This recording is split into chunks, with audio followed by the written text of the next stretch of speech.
This is Rating Descending, where we watch IMDb's Worst 250 so you don't have to. My name is Abigail Ward. My name's Michelle St. Clair. And this week we watched 11-11-11. After the death of his wife and child, an author travels to Barcelona to see his estranged brother and dying father, where he learns that his life is plagued by events that occur on 11-11-11. Let's watch!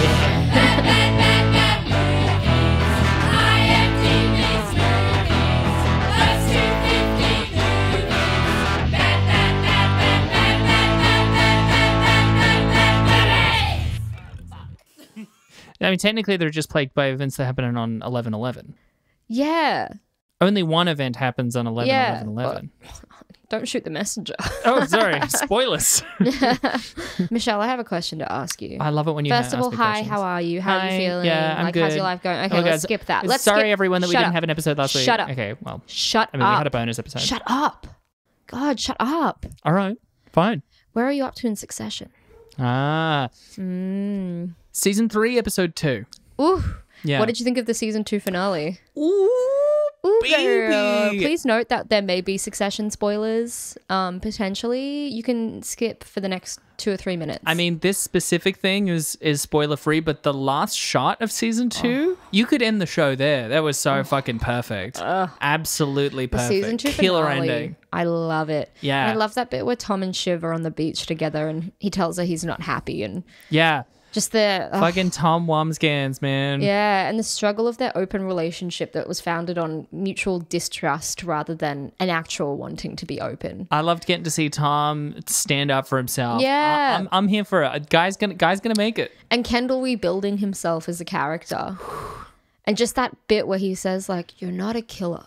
Yeah. If you want to do this, you need to be a killer. Yeah. And I love that it kind of also ties into the fact that at the end of season 1, like, this isn't what Logan's referencing, but also it makes you think about how the fact that in a way Kendall is a killer because he killed a boy at the end of season 1. Yeah. Like, he caused the death of a boy. But he kind of is referencing that, like, thematically. Exactly, thematically. Because that kind of killing doesn't, like, it tells you so much about Logan, that he's like, you're not a killer, even though he caused, well, I mean, that's also, I think, the interesting thing about the end of season 1, this is now hardcore spoilers, is that Kendall is responsible for getting that guy high and also for driving.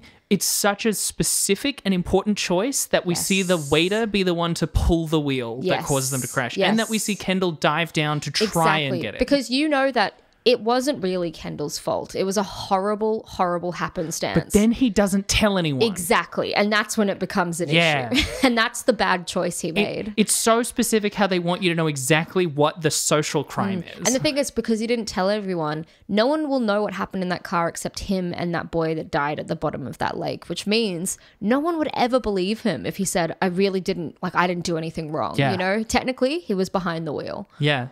Oh, it's so well, I mean, he was good. driving while high, you know. Like, that was still bad and irresponsible. Yeah, but it's so good.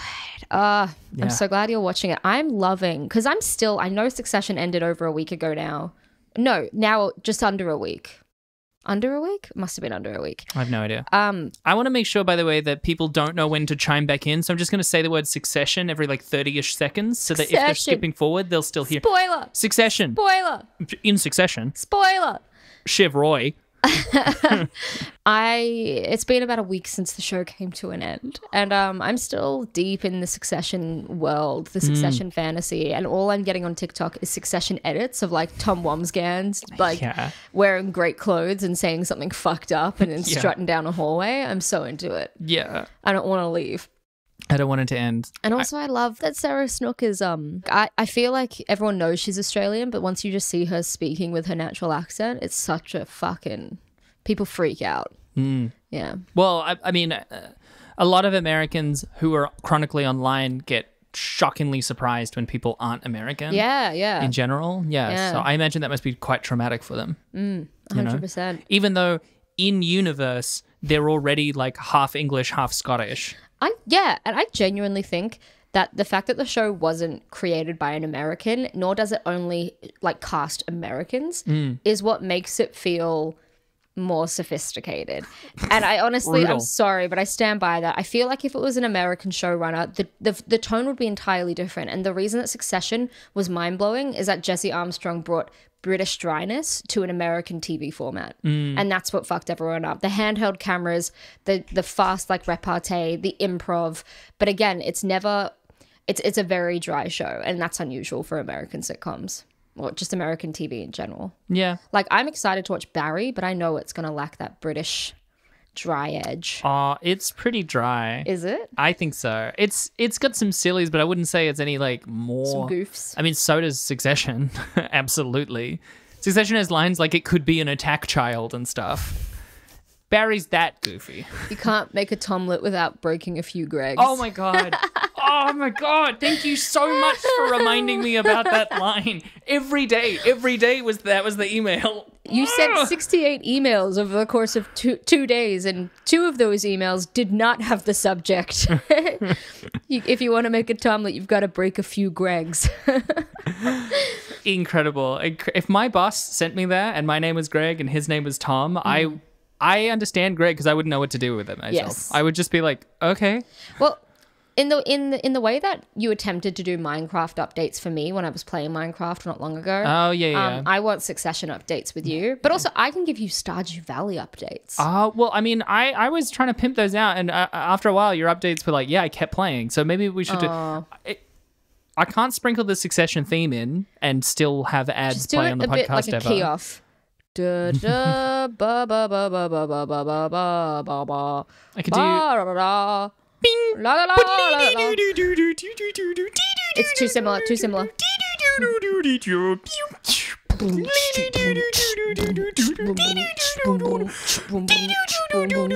I'm so glad we're talking about the show now that it's finished. We're so up to date. We're hip. We're to the minute. We're with it, kids. Well, I finished it, Michelle. Sitting here with our hands crossed. But Stardew Valley update for me. Yeah, I'm now a sure. Stardew millionaire. Hey, I know. a Julionaire, a What? Stalionaire. Well, because I'm a accordion. No! I'm a cordy Jew. No, I'm a Julionaire. No! You think being a millionaire makes me greedy? Just explode. No, I literally only just got across to Ginger Island What the fuck is Ginger Island? in Stardew Valley. Yeah. Ginger Island. What the fuck is Ginger Island? You didn't go to Is Ginger that one of the things they Island? added? Okay, because I played in the 1.4 update, and I heard the 1.5 was huge and added a bunch of stuff. It's probably Ginger Island. Wow. So Willie has a boat out the back of his shop. Willie. Do you remember like how he's got a door? Yeah. And it's always locked. Yeah. Well, at a certain level, it's unlocked. I think you have to like get to a certain level of friendship with him. This is the 1.5 update. And then you have to basically donate a certain amount of materials to restore the boat, and he'll take you across to Ginger Island. Cool. They have the volcano mines. Ooh. I'm pretty sure you can get tropical fruit because I happen to pick up some pineapple seeds. Ooh. And I think they've also got like mangoes and bananas. So I am fucking excited. That's cool. Are there any hot redheads? Say some sexy. Ooh. Actually, there was a redheaded boy that runs away when you get to the island. It's a child. What? I'm pretty sure it's a child in a tree with red hair. Fuck. Yeah, that's fucked up, Michelle. Shit, just fucking cut it. Just, Also, fuck. you can pick up golden coconuts there and Ooh. golden walnuts as well. That's cool. Yeah, I and can't eat that though. the walnuts are like a currency, and the coconuts are like geodes that you break open because they're golden. You're not meant to eat them. The golden walnuts you trade for things on the island. Why is it a walnut then? If it's just money, why gold coins are circles are so much easier to make than a walnut. It's cute to make it food, and then the golden coconuts fall from trees, and you break them open like geodes. It's fun. It's fun. Look at all the fun I'm having. Oi. It's fun. Look, I got Having a entrapped. great time. I suffered entrapment about the redheaded child. So Are you here to meet a 7-year-old redheaded child on Ginger Island? No, Gotcha. no. Motherfucker. I thought he had a golden walnut. You said he was 12. No, that would mean I know that it's a crime. Yes. Fuck! That's the joke. I fucking Michelle. got caught again. Oh my God. Damn Speaking of getting got, every week I get got by this podcast because this week we watched 11-11-11. Yeah. And I feel trapped, caught, and ensnared. I feel like the listeners of this podcast, like, obviously, whenever we do a movie like this, you know, there's less downloads because who cares about this compared to, like, Street Fighter, right? But Yeah. I feel like the people Who the fucks watch this? the people who do listen are interested in what I would think of as the social equivalent of Saw. Oh, no. I think the people that do listen are like deeply disturbed individuals that just need to get a... Don't be here right now. I think they're incredible and should all talk to their friends. You're worth more than listening to this episode. You know, go out, enjoy your day. You don't need to be here with us. This is conflicting because I do think you're worth a lot. Maybe not more than listening. So you're saying that... Yeah, they don't mean anything. Advertisers are pulling out, all right? After the redheaded child thing, they're pulling out. We can't tell people to leave. That's right. No, guys, it's going to be a amazing episode. There you go. That's the moneymaker. Yeah. It's what's keeping people around. Burps literally go into most of our descriptions of the podcast thanks to your brute force. Yeah. Lots of burp discussions, cum discussions, and titty discussions, and milk discussions. Oh, yeah. I could four. jart more if you want. We don't need to go back to jarting. You may laugh now. There we go. 11, 11, 11.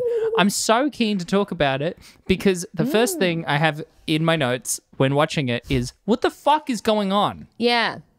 I would be telling you a lie if I didn't admit to the fact that I kind of like looked up the synopsis like 4 times just to check what was going on if I was still following it. Smart. Good idea. And the synopsis still didn't make it completely clear to me. I actually fully think the last 5 minutes I genuinely think I finally got what was going on, and I even have in my notes, oh, I get it, it's dumb. But I do think this is the most confused I've been while we've been watching a movie since The Last Thing He Wanted, which was truly baffling. Oh, God, you remember me that episode. This didn't make me as angry as The Last Thing He Wanted. Yeah, well, because that was an episode of us just trying to figure out what the fuck was going on. Oh, and I think I had that episode too, and that's what also enraged me. Maybe. I think I had that one, because I think I remember talking about the director and how let down I felt by her. I did the research into her. And that's right, yeah, because you were like, it's my episode. I have no idea what's going on. Yeah. And look, similar vibes tonight. Like, I know it's my episode. I will struggle with you. And it's another thing like the other film, what was it called?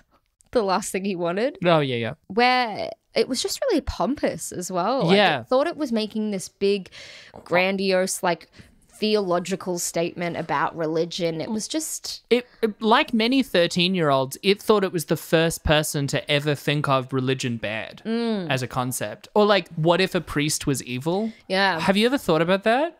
Man. Oh my God. What if someone that you thought was a crazy. saint was actually the devil? Yeah. Wow. Pretty good. And then at the end, you're like, you spend a bit going like, maybe he Jesus, and then he has black eyes. And then you're like, oh, no, he not Jesus. Spooky. Oh my goodness. Ooh, gotcha. And gotcha. then I call Claude. I'm like, take me home. I am so scared from this movie.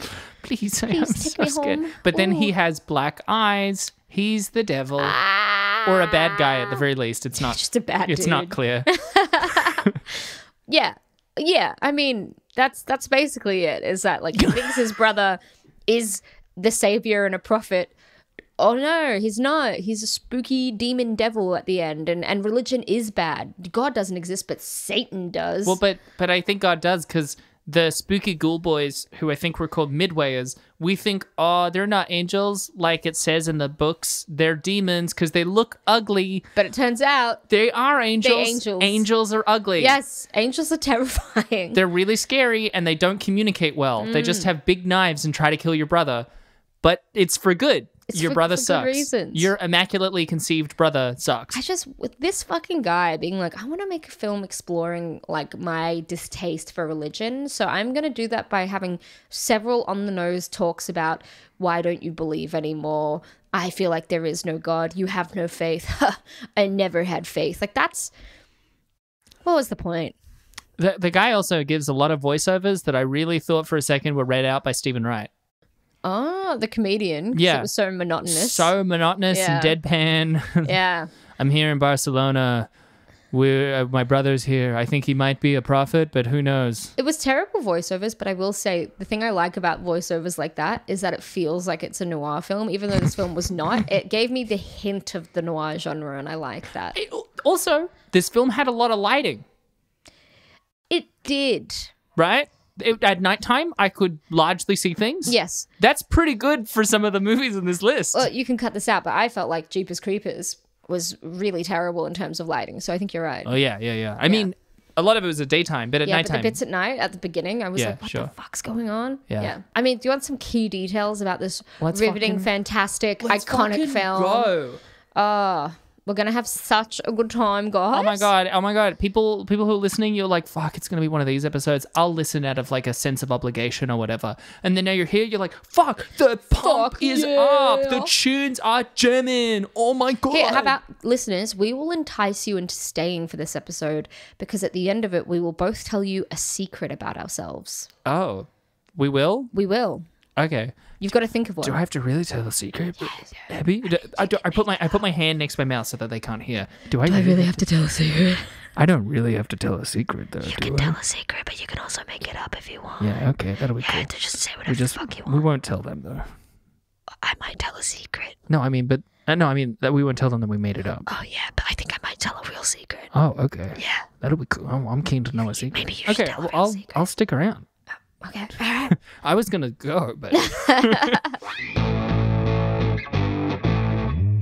So this film was written and directed by Darren Lynn Bousman. Okay. He directed 4 of the Saw films. He directed 2, 3, and 4. Oh my God, that's a terrible 4 to have done.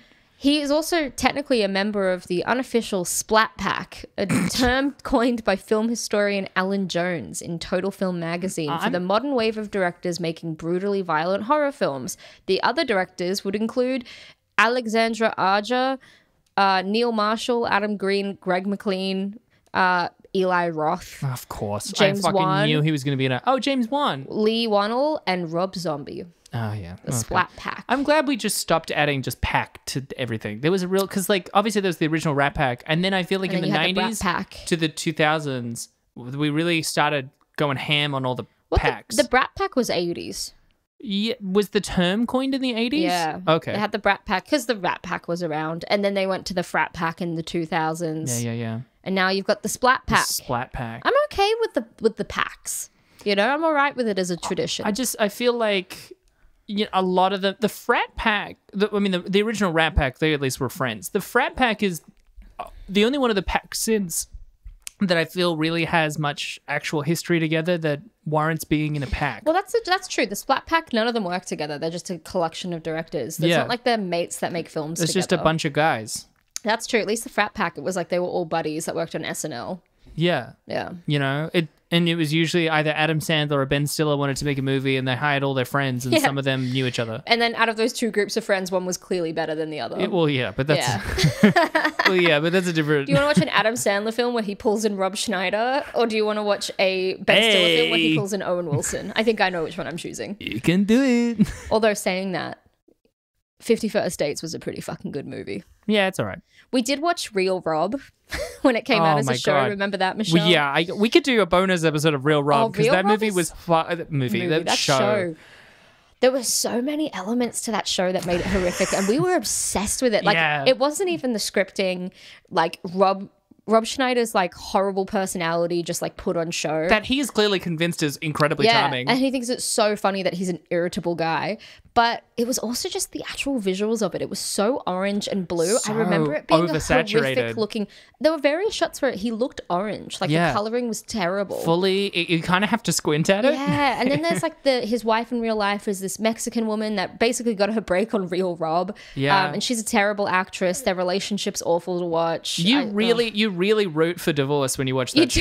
You do, 100%. There's no greater hero than the concept of divorce. Real Rob is meant to be the show. We've really gotten sidelined by Real Rob, but it really was meant to be the show about how he's a washed up, like his career has gone down the drain hole and he's trying to get it back on track. So you think that his self-awareness would save it, but no. Most of the show is really about how annoying it is to be a celebrity and how everyone just wants a piece of you all the time. It was a show that was designed to show you not just Rob Schneider, the persona. It would peer behind the veil and see the real Rob. And it really kind of makes the point that a veil and a public persona is a really gifted thing for a lot of people because they're actually intolerable. Yes. Yes. The scenes of him pressuring his wife to have sex with him when she's not in the mood were a particular highlight for me. Pretty funny, though. So funny, because women never want to give it up. And there's his assistant who tries really hard, but Rob hates it. Yeah. Pretty funny. And his assistant is just I think his personality trait is one, and it's just stupid. Yeah. Pretty funny. Pretty funny. Pretty funny. Pretty funny, though. He also loves juice and seems really into alternative medicine. Wow, you remembered more about the show than I thought you would. I think about that show every day. I do think I've probably brought it up in the last year like 5 times. So I guess I never really forgot it either, did I? I do think sometimes, but each of us say things on this podcast that prove why we're making it. We've always had a passion for bad content. Yeah. We did rewatch like the Real Rob pilot for some reason like 3 times. Because just we kept as a wanting study. to show it to people. Yeah. We're like, look at this. Yeah, and then we were like, wow, we've spent like collectively like 3 hours on the pilot of Real Rob. Yeah, and every time they were like, this is awful. We're like, yeah, right? Yeah. The best moments of our friendship have been bonding over bad content. Yeah. Yeah. Also, just another key detail, this film was called, I think this was called this in America, 666 The Prophecy. But it's, okay. But there's nothing about 666. I know there's like, it's the devil. The devil. But it's not like Pretty the numbering scary. is 666 that he's seeing. It's 11, 11, 11. Yeah. Well, again, it's just 11:11. This is a thing that I'm going to keep going back to. But it's all leading up to 11, 11, 11. Yeah. The final moment is 11:11:11. But also, I think it's funny because he repeatedly says that he's seeing 11:11 everywhere. He's actually just seeing 11 everywhere. Oh, hang on. I think Abby's eyes rolled in the back of her head when she did that. I need everyone to know. here's the overview. Forgive me if it's not great. I struggled. Yeah. I mean, I, again, wrote in my notes, am I stupid? Why can I not follow this? The successful American writer and atheist Joseph Crone participates in a support group to accept the death of his wife, Sarah, and their son, David. Joe befriends Sadie in one of these meetings, and she helps him when he has a car accident.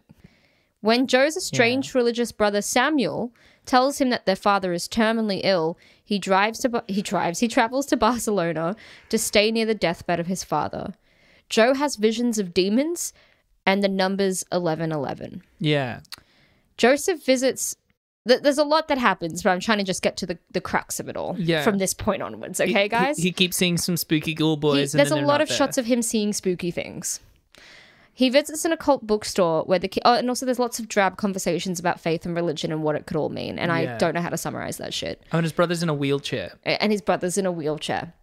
Joseph visits an occult bookstore where he reads a passage from a book detailing that on the 11th of November, 2011, a sacrifice will be made that will destroy faith and the serpent will rise. Classic. Joseph becomes convinced that Samuel is a prophet to save the church, and that on November 11th, 2011, at 11:11, Samuel will be sacrificed by these demons for the devil to rise. Joe sacrifices himself for his brother, getting stabbed in the side. As he begins to die, Samuel tells Joseph that 11:11 was a window closing and that the end of the world could only be stopped then. Joe finds out he knew this all along. He leaves his brother Joe to die after revealing that, in fact, he was the devil that needed to be stopped. Nice. Sometime later, a large church is filled with Samuel's followers, each bearing a book titled The Book of Joseph. Well, because he's an author. Yeah, because he's an author. And then he had a journal that he was writing through the movie, and then Sam's became the Gospels, essentially, all of the books. He's like, I'm going to make your book into a Bible. And then notably as well, at the end, he's standing and he's not in a wheelchair. Yeah. Spooky. Miracles. Spooky. Pretty scary. Forgive me if that was a bad overview. It was a tough one to write. It was when these are really long, like pseudo-intellectual films that are also horror films, it's just a lot of people staring at shit and it being like... Yeah, it's sort of... most of the scenes are either Joe looks at someone whilst he ponders, Joe is writing a book while he ponders, or Joe sees a little blobby shape that then isn't there when he looks again. Yeah. I get that with my cats. I think that my cats are like a little blobby shape, and then I look and it's just like casserole is just a blobby shape.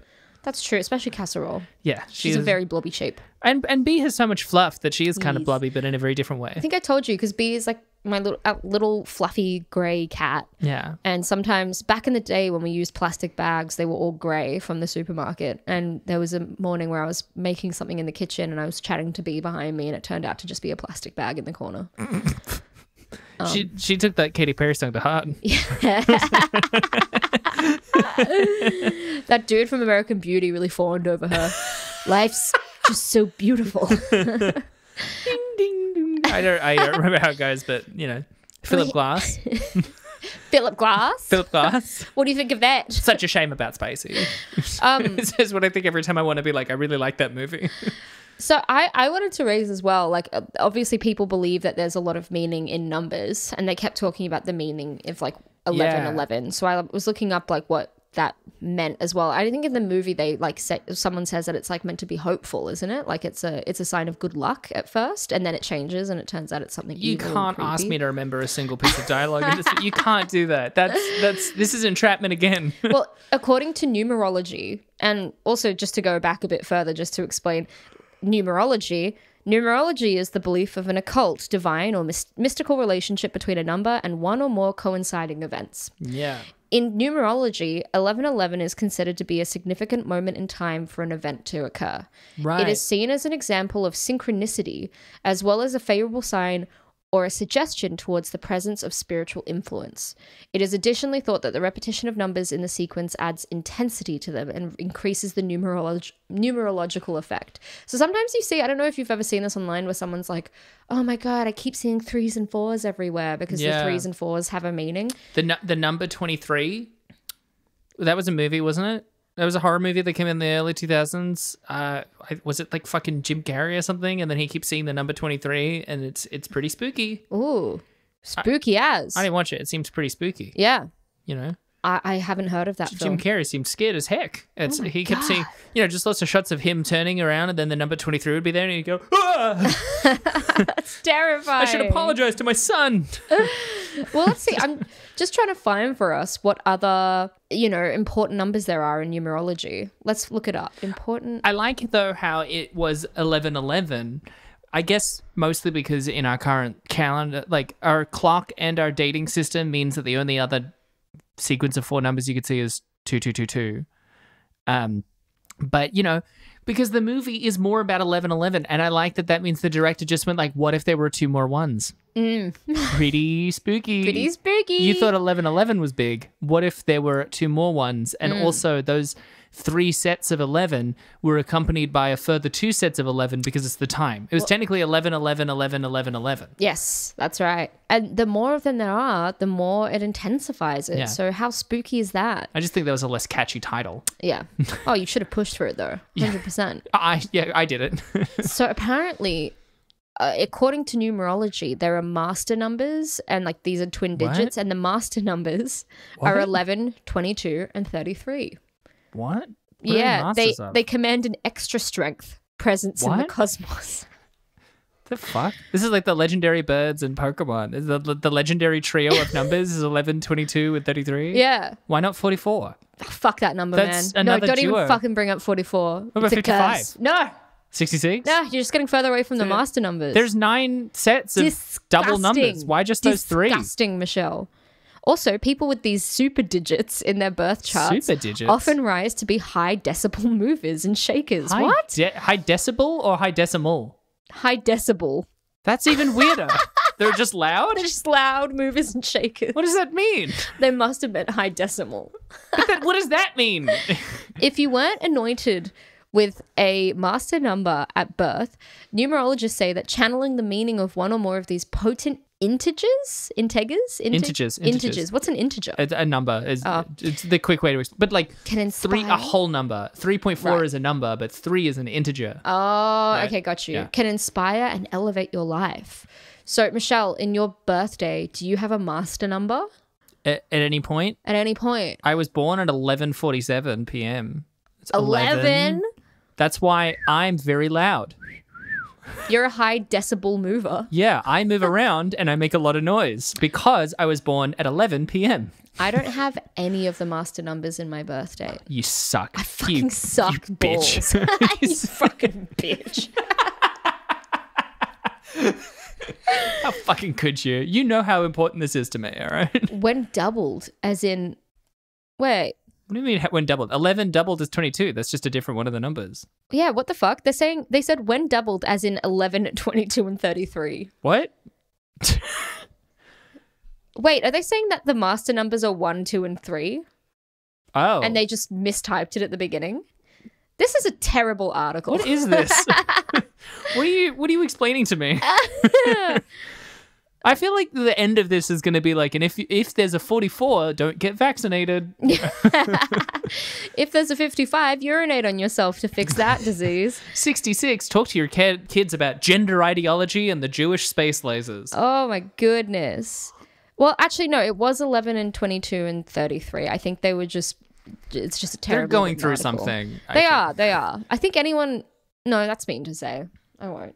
But anyone that's into numerology is going through something. People need comfort and they find comfort in a lot of different things, and that's not always Yes, something that it's really not a makes a lot of bad sense. thing. And that doesn't Yeah. mean that they're evil for wanting comfort. And the thing is, things are also just fun, you know? Yeah. Things are good fun. It's not like I necessarily believe in astrology, but I fucking love astrology. I It's think fun. it seems funky. You know, I get a little wary when someone puts a lot of stock in it because I'm Yeah. like, but it's so demonstrably not anything, but that's okay. Yeah. Especially because, of course, as we know, there is, at the very least of the stars, another star sign. Also, different cultures make different constellations out of the same stars. Most things are just bullshit that we make up anyway. So what's the There's difference? Literally bright little dots in the sky, and then we play connect the dots, and then we pretend there's a drawing. Yeah, 100%. And also people are just like, oh my God, you believe in numerology? Anyway, I saw this fantastic film and it was about so-and-so. Both of those things are made up. That's fine. Well, wait, I think one... One's a film, one's numerology, both made up. No, Both made up. No. When okay. You know what? It's not worth it. You know what else is made up? The secret that I'm going to tell at the end of this podcast. That's made up. And you think that's stupid? I'm glad you Nothing's said that. stupid. And also, everything's stupid. Yeah, okay, yeah. A lot of things are made up. That's true. That's true. Yeah. We can make things up all the time. You know what else is made up? Play-Doh. Not real. Not real. I'm not referring to the things But you if make. you believe in Play-Doh, that's cool, Yeah, man. I'm not referring to the things you make out of Play-Doh. Play-Doh's not real. Well, to be fair, it isn't. It's just fucking it's just a flour. It's just a bunch of goo. It's just a bunch of dry goo. Play-Doh is just a brand. You can make your own dry goo if you want. Well, did your parents ever make you at-home Play-Doh? No, Oh, because you can get Play-Doh out of my a mum tub. had a lot of on. Yeah, my mum, but it's not hard. I think my mum was like, fuck buying that shit, I'll just make Play-Doh. So she'd buy Sure. food coloring and she'd just mix like flour and water together until it was like a hot dough, and then she'd put the food coloring in, and then I could just play with it all day. That sounds really cool. I made homemade goo several times, and my mum hated it. Was it like out of corn flour and water? Yeah, Yeah. slime. Yeah. Yeah, pretty cool. Yeah. Pretty cool. Yeah, I liked doing that. That was fun. My mum didn't like that I liked doing that because then I would get slime everywhere. And I'd be like, oh, you got slimed. Oh, shout out to my friend Karina, big listener of this podcast. Yeah. First night I met her, she told me this great story about how she basically made a bath full of goo out of corn flour and water and just like rolled in it all night. Oh, that when sounds... she was on acid. That sounds incredible. And I couldn't believe it turned into goo when she told me. So I remember I ran to the kitchen and she showed me how to make it in a bowl, and it was very exciting. That's pretty cool. Yeah. That's good Anyway, shit. that's made up. Yeah, that's made up. That whole story was made up. You know what else is made up? What? Science. The government, The government. spiders. When they try and tell me what to do, I'm like, excuse me, you made up. I'm made up. My name's not Abigail Ward. My name's Ruth McDonald. What? Ruth McDonald. You've been lying to me this whole time? Wouldn't be the first time. Not going to be the last. What an insane thing to say to me. What the fuck? This whole friendship's built on lies. It is? Yeah. What are the lies? Like when I'm like, oh, Please, Michelle, you you're do the such heavy a... lifting in this When improv. I'm like, oh, you're so funny. Like, I like you so What the much. fuck? Oh, you're such a great friend. Why are these the lies? Okay, you know what? I kind of deserve that for making you do the heavy lifting in this Yeah. improv. But at the same time, that was hurtful, and I did not like it. I think it landed in that case. That was precisely my intention. If your goal was to hurt my feelings, then you succeeded. Good. Madam. Also, have you heard about, just on the topic as well, like angel numbers? Oh my god. Yeah, sure. No, I haven't. Talk to me a bit more about fucking holy numbers. Well, an angel number is basically like another series of numbers that are particularly lucky, and it's usually also like, as they say, like if it's 1111, that's an angel number because there's 4 ones. So a lot of the time 1111 is an angel number, as well as 2222 and 3333. Okay. I've even heard like 8888. So we're not talking about master numbers anymore. No, master numbers. You know, master numbers, throw that out the door. Yeah. If you were giving a lecture, someone had a textbook on master numbers, you'd rip it in half and say, forget all this. 100%.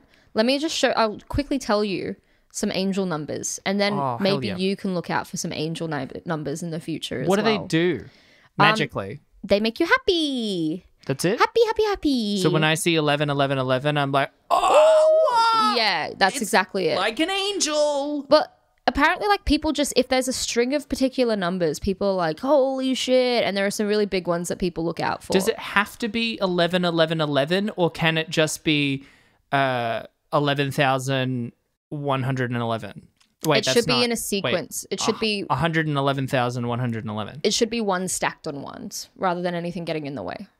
Well, So it can be like a series of, it can be like 3 ones in a row or 5 ones in a row. That's angel numbers. But if there's like another number in the middle, that ruins it. Yeah, but like 1111 is 2 11s next to each other. But technically they're 4, right? 1,011 is 4 ones next to each other. Yeah, the 4 ones next to each other will do. That counts? Yeah. Okay. Yeah. Sure. Is it because like that's why in the movie it works because it's a date, so it's like it is 2 11s next to each other. Basically, angel numbers are if you see it's 11 minutes past 11, that those are angel numbers. If you see a figure that's 1,111, that's an angel number. Okay, they're both angel numbers. They're both angel numbers. Is it more angelic the more in a row? So yes. So even though 1111 and 1,111 are both comprised fundamentally visually of 4 ones, one of those is more angelic than the other. Exactly. Okay. The more ones or Now the we're more of getting any into of these digits, the more angelic. So it when intensifies the power. When you start with double-digit numbers, there's a real diminishing return point. Even if 11 is a master number, the more ones you get, the better off you are starting with ones instead of 11. For example, if I have 4 11s in a row, I've got 8 ones in a row. That's so many more times angelic. Yes, you are literally glistening from how angelic you are from those ones. I'm so glad I started stacking ones the other day. So 111 or 1,111. So we're talking 111 or 1111. Yeah. Is a powerful manifestation figure. If you encounter these, you should relish the opportunity to make a wish, set an intention, or plant a seed. 222 or 2222 suggests balance, trust, and alignment. 333 or 3333. 3 is an indication of magnetic creativity. Okay. Noticing 3 as an angel number could mean that you have the opportunity to add your unique talents and abilities to a situation. 4444 or 44444 symbolizes stabilization. That's all they said. 5555 or 55555. Or Daft Punk's Interstellar 55555. That's too many fives. But it's a great movie.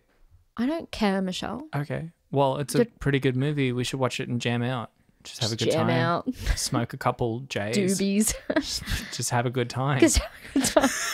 5 suggests the presence that major changes could be on the horizon. Oh. If you see a series of 6, this could be because of religious associations with the devil.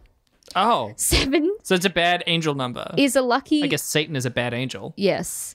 7 is as lucky in angel numbers as it is in the casino. Experiencing 7 as an angel number means that good fortune, especially finance-wise, could be on the way. Nothing more holy than the casino. So wait. Does it say anything about negatives?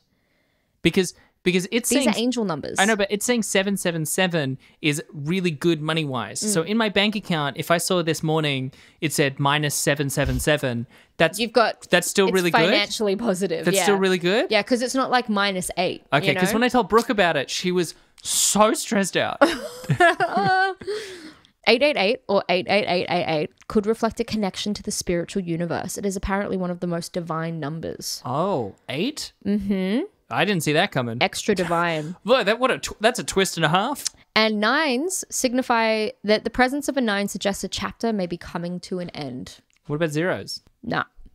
No zeros? Nah. No Oh, no, yeah. Hey, there we go. If you witness 0 in a sequence, you're at the very beginning of a brand new cycle. Crazy that 0 is the beginning of a cycle and 9 is the end of a chapter. Okay, so because it's the same symbol, what if it's an O? Like if I go, ooh, is that the sign of a new chapter? That's a sign of astonishment and wonder. It's hard to argue with that. Yeah.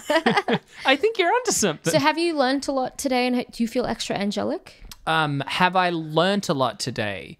I have heard new information I didn't know before. Uh-huh. Do I feel more angelic?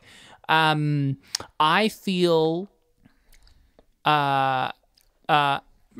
probably as angelic as I did before. Okay. I think, to be honest. Do you feel... So you're not glistening because you're angelic, you're just glistening because you're breaking out into a sweat right now.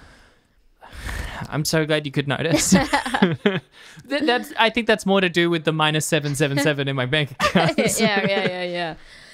So anyway, the film. We're like 40 Comments? minutes in. Comments, concerns, thoughts. Shall we move on? Most of my notes were, what the fuck is going on? Yeah. And then I have, so the priest brother is Jesus. We already talked about that.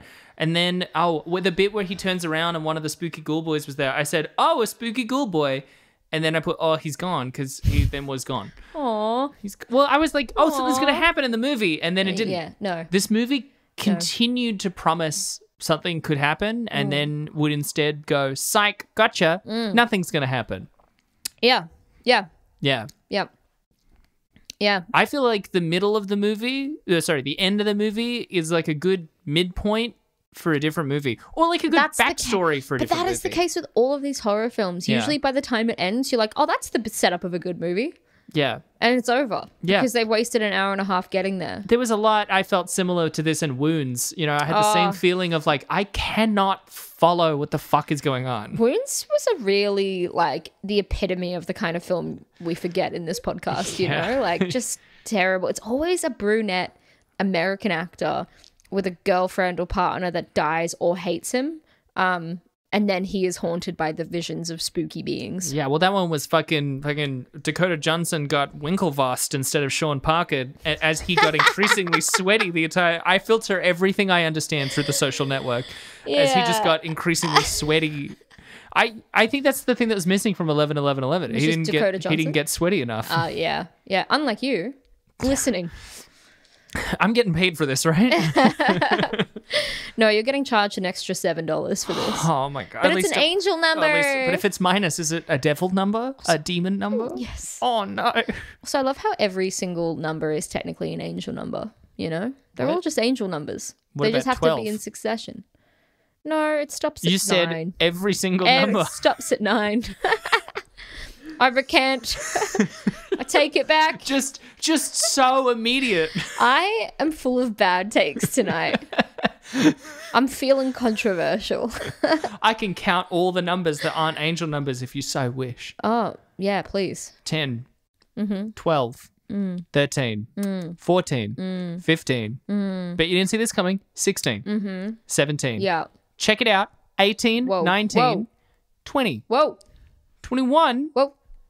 Give it a pause. 23. Whoa. Starring Jim Carrey. Keep going. No, thank you. Guys, Brooke just walked into this amazing recording serving us browned butter cookies. Like an angel. I was fucking angel floating in with... Oh, no, we're not done. Keep going. No. The thing is, when you start, I realized when you name every number but the master numbers, you're creating a perfect master angel number space that is the same amount. What is something if not the absence of everything but it? Ooh. Negative space is still space. Ooh. If I make an 11-shaped hole, have I not just drawn 11? Ooh, all right, Wittgenstein. Peel it back. Victor Frankenstein? No. Victor Frankenstein? No, Wittgenstein is his monster. It's actually Wittgenstein's monster. That's how I refer to the philosopher. Sorry. I should be more funny, but I'm so thrown by by how funny I am. I get it. Yeah, I was just like, holy shit, how do I even keep up? Move it on, Michelle. Move it on. Oh, wait, it's my episode. I'm trying to. Yeah, look, listeners, I don't have a lot to say about this one. I think we gotta go. I think we got to keep going. Yeah, we gotta move on. Yeah. We paused. We lingered for 3 whole minutes. So it's time to wrap it up. Do you want to hear some trivia? I think I've said literally every thought I had about the movie.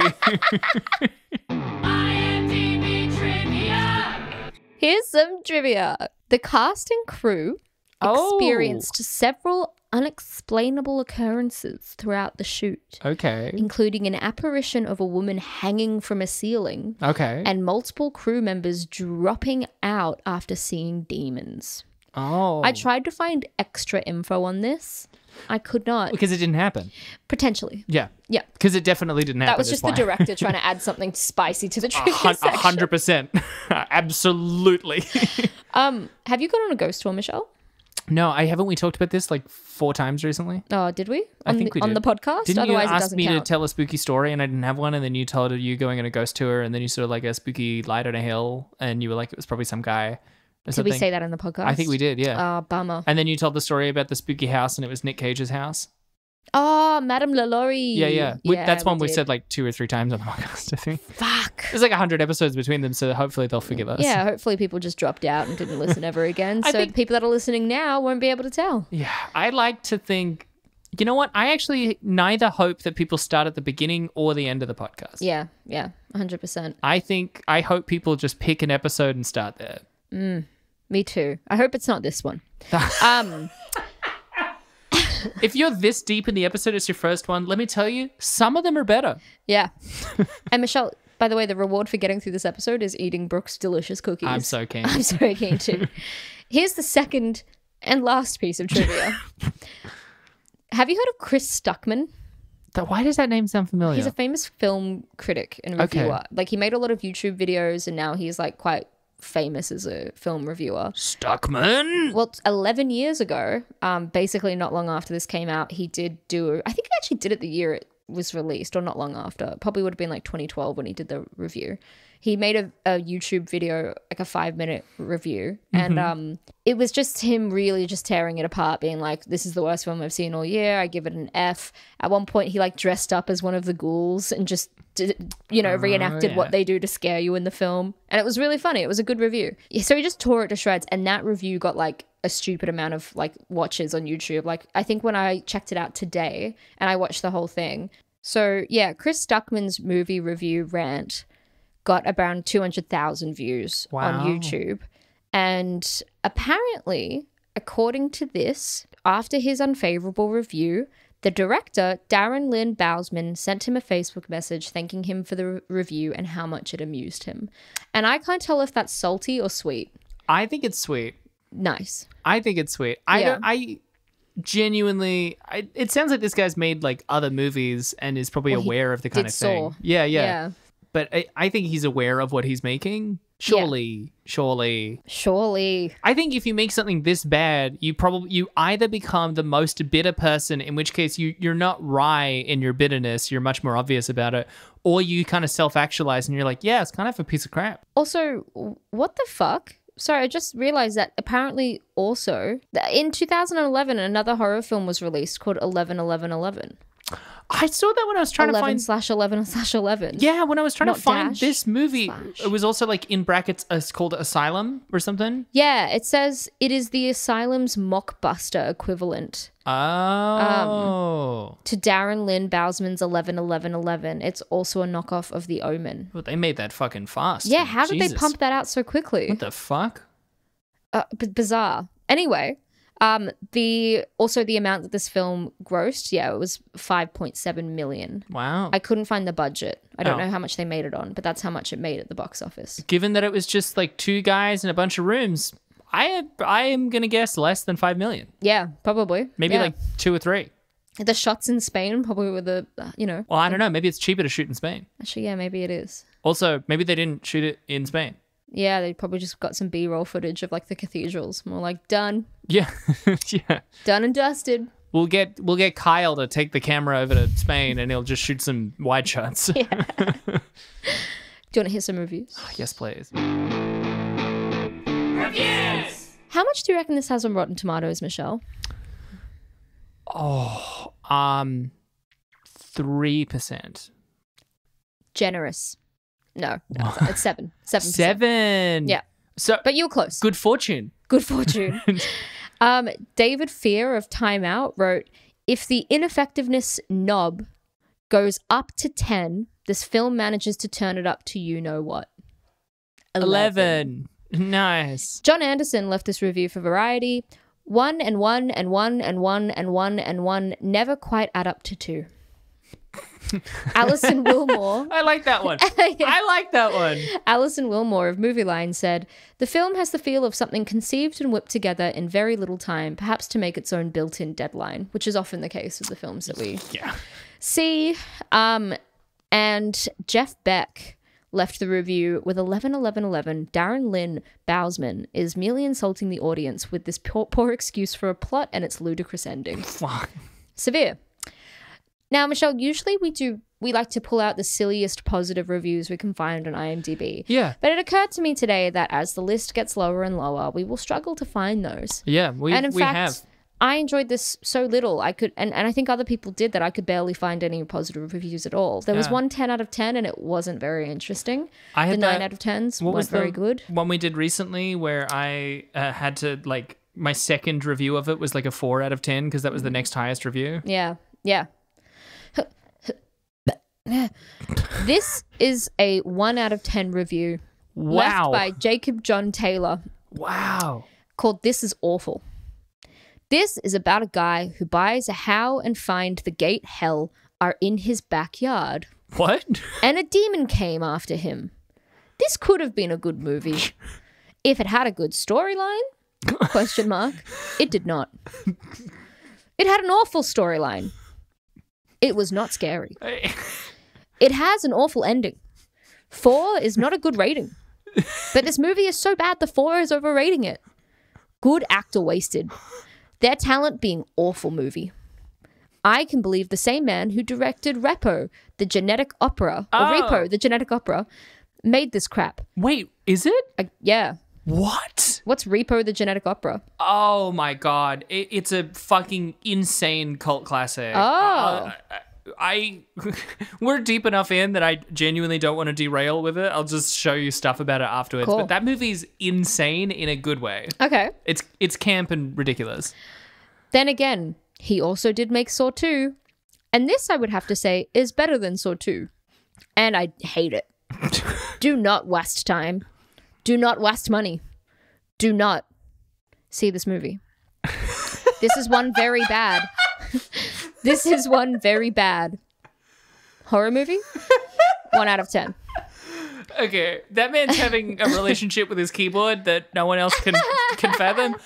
But I love the energy of going, if it had a different story, it would be better. Yeah. That's true. Here's a review left by Mick Landl called -10, and it's a 1 out of 10 review. Oh my god. Probably the most stupid movie I ever seen, lol. Don't watch it, lol. Low budget film and horrible acting. Effects are ridiculous. Story is lame as fuck.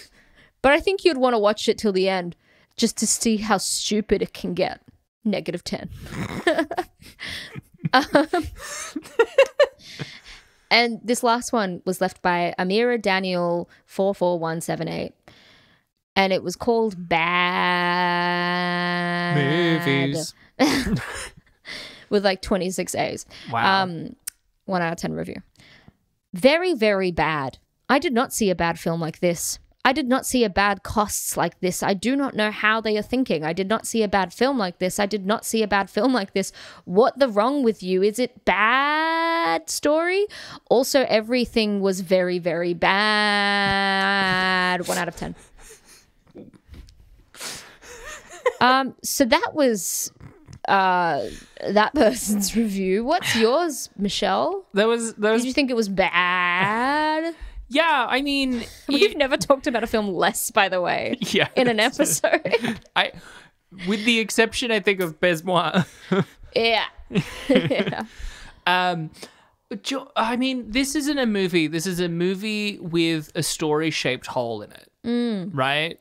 Like this is a movie that experiments with the complete absence of something called intelligibility. You know, an experiment that was then continued by the last thing he wanted. Yeah. Don't mention that film. And I think in that it succeeded. You know, Succeeded. Have you watched Succession? Oh, it's so good. Shiv Roy. Wormsgans. It's a 0. I don't think I need to elaborate. Great. There's like 130 episodes. Why waste more of your life on this film, Michelle? There's 130 episodes or 170 episodes, I think, at this point, of me attempting to concoct increasingly different Don't bother. analogies for what a movie is like when it's not very good or boring. It's bad. I think that review actually nailed it. Yeah. Great. I agree. 0 out of 10. It's bad. I will never remember this film ever. Like, I will never remember it. It's one of those films that I've just committed to forgetting. Yeah.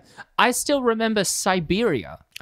I don't. And I was actually just thinking about the Keanu Reeves films that we watched and how I erased those as well. But that's the thing. I'm going to remember. I still think of that. I'm never going to think of this again. Yeah, it's gone. What film are we talking about? Bloop. Huh? Huh? Huh?